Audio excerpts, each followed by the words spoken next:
আমার এই গয়নাটা কেমন হয়েছে রে? খুবই সুন্দর লাগছে। কই দেখি, কি সুন্দর। আমাকে একদিন একটু পরতে দিবি রে? কিছুদিন পরে নিস রে, আমি সবে কিনলাম, আমি অন্তত কিছুদিন পরি। ঠিক আছে, আমি তাড়াতাড়ি জল আনতে যাই। তো রাগ হয় না? কি বলবো, একে দেখলে আমার মাথা গরম হয়ে যায়। আমার যা দেখে তাতেই ওর লোভ হয়। দিতে চাস কেন? দেখিস না, আমার কাছে কিছু চাইলেই আমি একেবারে না করে দিই। ও জন্য তো আমাকে পছন্দ করে না, তাতে আমার বয়েই গেল। তাহলে এখন যাই রে, বাড়িতে অনেক কাজ পড়ে আছে।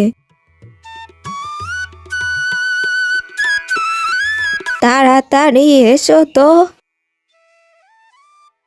আর কি বলবো মা, রাস্তাতে ওই লোভী রমার সাথে দেখা হয়েছিল যে, বলে কি না আমার গয়নাটা দিতে, ও একটু পরবে। না না, লোককে দেওয়ার কোনো দরকার নেই।